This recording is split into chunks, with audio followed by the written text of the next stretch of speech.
Hi, and welcome to What's New in Wallet. I'm Pavel, an engineer on the Wallet team. In today's session, I'll walk you through the new features coming to Wallet this year and how to adopt them for your passes.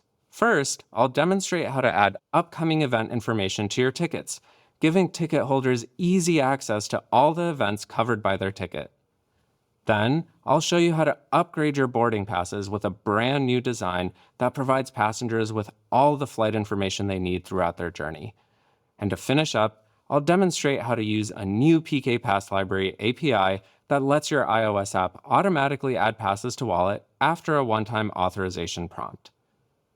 We have a lot to cover, so let's jump right into upcoming events.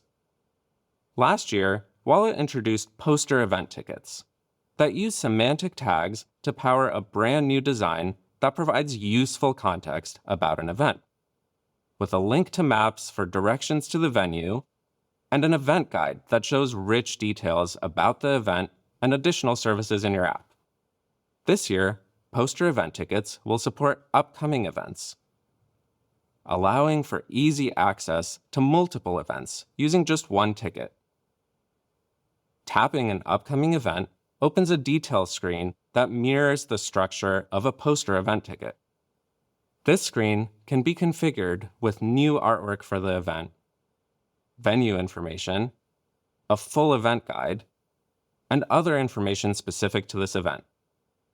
Upcoming events leverage the poster event ticket semantics introduced in iOS 18. For an overview of how these semantics work, I encourage you to watch the What's New in Wallet and Apple Pay session from WWDC25. Now I'll show you how to configure an upcoming event in your Pass.json. Upcoming events are defined in a new upcoming pass information array that contains all of the events Wallet should show in the upcoming events list. For each object in the upcoming pass information array, set its type to event and include a unique identifier, a display name for the event, and the event's date. These fields are prominently displayed on the details screen for this upcoming event. The upcoming event object follows the same structure that's used for building a poster event ticket.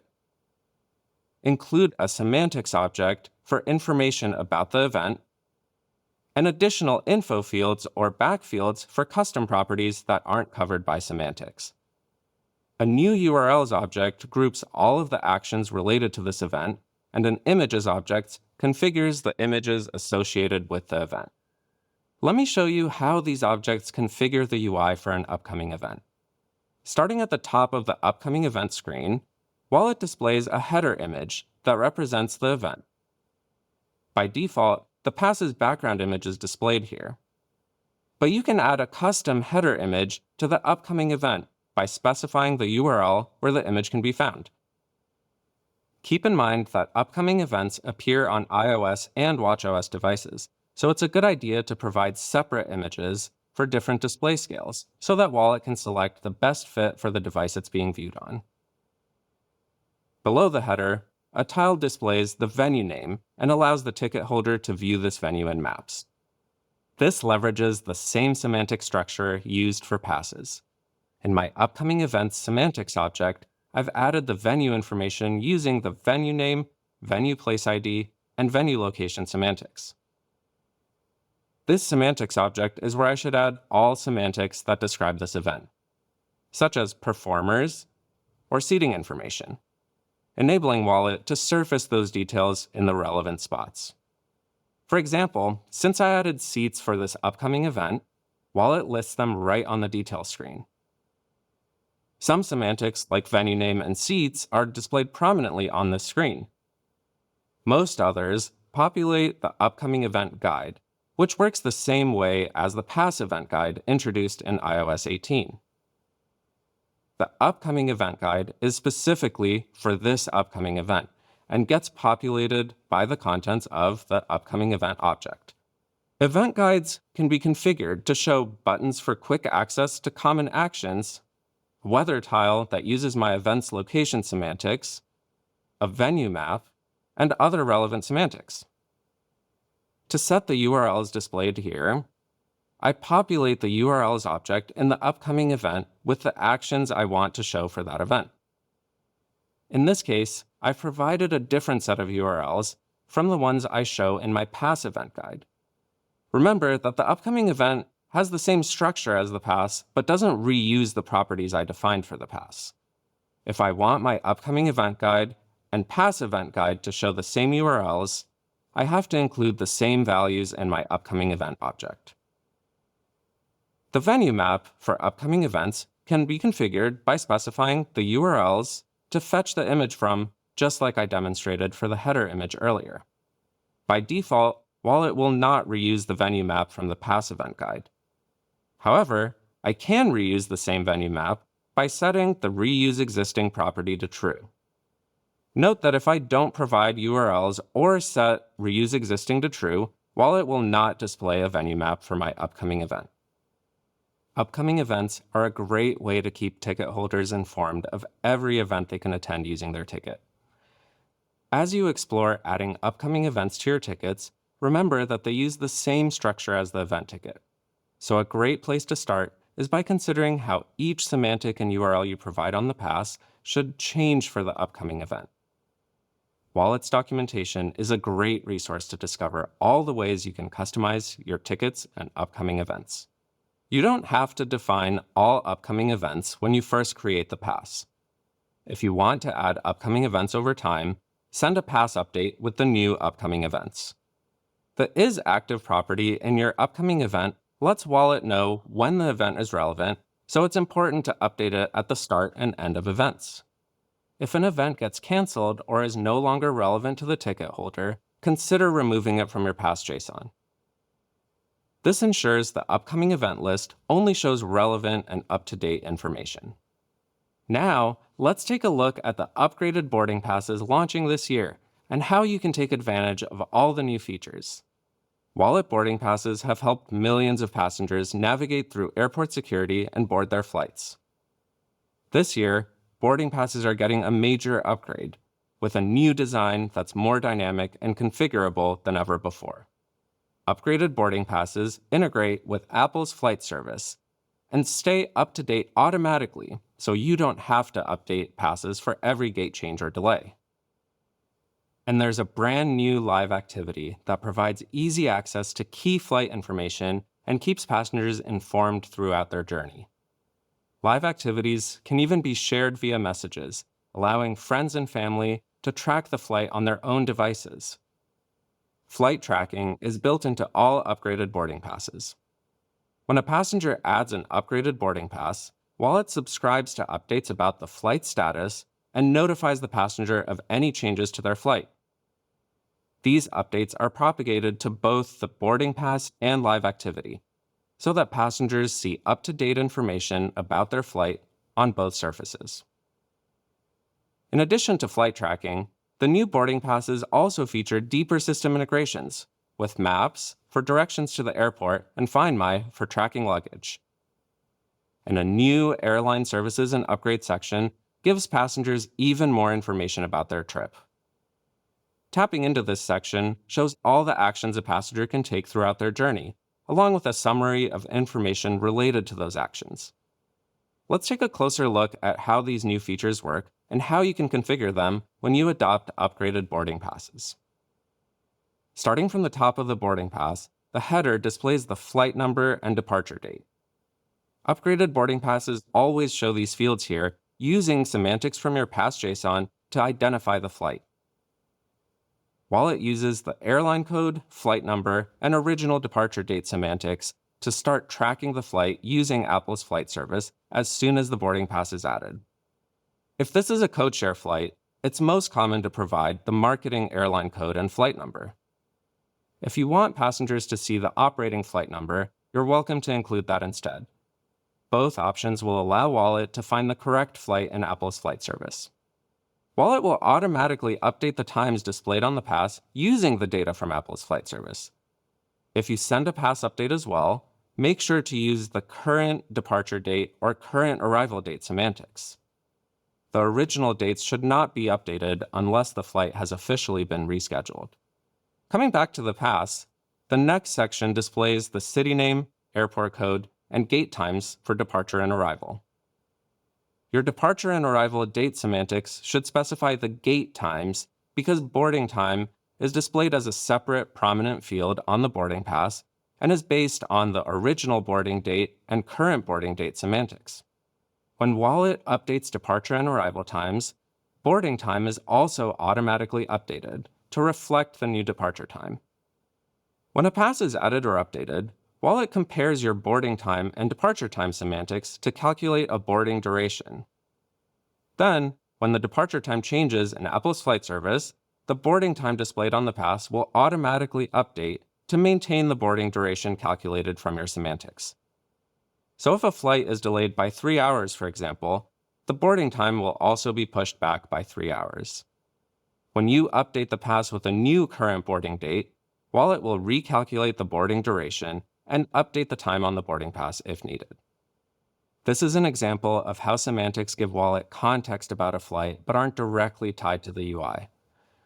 Wallet prioritizes showing up-to-date information to passengers and uses your semantics to decide how the data displayed on the pass should update over time. Let's take a look at how semantics power other parts of the upgraded boarding pass UI. Badges are a new feature that let passengers and gate agents quickly identify important information right on the pass. Some of the semantics you include in your pass JSON will be displayed under the passenger's name. Upgraded boarding passes support up to 2 rows of badges and show information such as the ticket fare class, carry-on eligibility, or accessibility requests the passenger may have.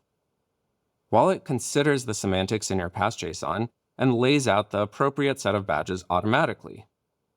And to help standardize common badges across airlines, upgraded boarding passes support IATA Special Service Request Codes via the Passenger Service SSR's semantic. The text for most badges is defined by Wallet, but we've added a few semantics that allow you to fully control the label for information that's unique to your airline. Let's take a look at an example. In the semantics object, I've added the service animal and onboard wheelchair special service request codes using the Passenger Service SSR semantic. Let's add a couple of custom semantics as well, such as the ticket fare class and the passenger's airline status. When I bring up the boarding pass again, I see the new badges based on my semantics. Notice how the first 2 badges use the strings I provided, but the special service request codes show strings provided by Wallet. Badges are a great example of how Wallet uses semantics. In my code, I didn't define an explicit badges object with each field. Instead, by providing the relevant context about the passenger, Wallet was able to create badges that prioritize the most important information. Using semantics this way allows Wallet to fit more information on the boarding pass without sacrificing usability. The new schema exposes the same set of semantics to all airlines to ensure passengers see a consistent experience every time they fly. I encourage you to check out our developer documentation to discover even more semantics you can provide for upgraded boarding passes. Now I want to show you how to configure the Airline Services and Upgrade screen with actions that bring users back into your app. When you include URLs in your pass JSON for actions like managing a ticket, purchasing in-flight Wi-Fi, or seat upgrades, Wallet populates the Services and Upgrade screen with buttons for those actions, along with any semantics that provide additional context about that action. URLs are defined as top-level properties in your pass JSON. Upgraded boarding passes support a range of common actions passengers can take before, during, and after a flight. Include URLs for all of the actions you want passengers to see on their boarding pass, and set up your app to open directly to the screen that lets the user complete each action. And remember that Wallet shows additional context for each action, so make sure you fill out as many semantics as you can to provide a rich, complete experience on this screen. Let me demonstrate with another example. I can provide a Purchase Lounge Access URL to display a button for purchasing a lounge pass. But that button looks a little lonely and could benefit from some more context. If I include the Airline Lounge Place ID semantic, Wallet will show a maps preview of the lounge's location. By providing that extra context, I greatly improved the user experience and made the UI feel complete. That was just a quick look at how the Services and Upgrades screen is configured. The key thing to remember is that Wallet uses URLs and semantics from your past JSON to build the UI. Our developer documentation goes into much more detail about all of the available semantics and URLs, so be sure to check it out and add all of the actions your app supports. Before wrapping up, I want to discuss device compatibility for upgraded boarding passes. All of the new features I've shown you are supported on devices running the latest versions of iOS and watchOS. The schema for upgraded boarding passes adds new properties without interfering with the existing boarding pass schema. Passengers might have devices running previous operating systems, where Wallet doesn't use these new properties. So the best way to adopt upgraded boarding passes is to add semantics and URLs to your existing boarding passes to give passengers a great experience no matter what operating system version they have. So far, I've shown you how to make event tickets and boarding passes more dynamic once they're in Wallet.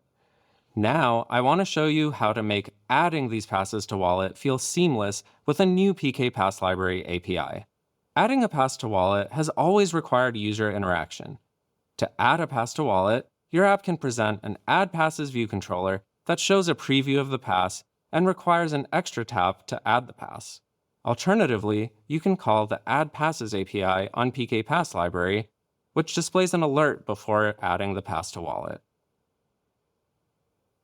These options are great for users who don't frequently add passes to Wallet because it gives them full control over when the passes should be added. But you might have users who regularly add passes to Wallet from your app. Frequent flyers, for example, might add several boarding passes a week, and reviewing each one individually might not be valuable to them. New this year, you can request the background add passes capability, which prompts the user to allow your app to add passes to Wallet automatically. Then, use the Add Passes API, and your passes will be added in the background without additional prompts. Wallet will simply send a notification to alert the user that your app has added a pass. Adopting the new API is only a few lines of code. If you've ever requested permission to send push notifications, this will feel quite familiar. Here I have a Swift UI view that shows an Add Pass to Wallet button. The first step is to request the background Add Passes capability. I'll do that in the button's completion handler to prompt the user after they add their next pass. This is an asynchronous call, so I wrap my code in a task and call request authorization for background add passes on PK Pass Library. When the completion for my button runs, the system prompts the user to grant this capability to my app. Remember that this is a one-time prompt, so calling it after the user has already made a selection won't prompt them again. Now let's add some code to check our authorization and add the pass automatically. When my view loads, I can check my authorization status using the authorization status for capability method on PK Pass Library. Then, if I'm authorized, I call PK Pass Library add passes to add my pass. Note that this API accepts an array of passes, so I can add several passes at once. And that's all there is to it. With these few lines of code, my app is now able to add passes automatically. Let's recap how the new API works. Request the background add passes capability with the new request authorization for capability API. Remember that you can only request authorization once, so it's a good idea to use this API when you're confident that the user will accept. If you call this API more than once, it'll simply return your current status. After you request authorization, a new item will appear in the Settings app, allowing users to toggle this capability for your app at any time. You can check your current authorization without showing a prompt by calling authorization status for capability. And to leverage the background add passes capability, use the Add Passes API when you add passes to Wallet. And that's what's new in Wallet. The new features launching this year make event tickets and boarding passes more dynamic than ever and allow your iOS app to seamlessly integrate with Wallet. Take advantage of the new features by adopting the new properties in your boarding passes and event tickets. The documentation goes into much more detail, so be sure to check it out. Because these are new features, you'll want to make sure you continue to support previous operating system versions to give customers a great experience regardless of the operating system version they're on. And remember, we've got a great API that makes it convenient for frequent wallet users to add their passes, so be sure to take advantage of the new background add passes capability whenever possible. Thanks for watching, and have a great WWDC.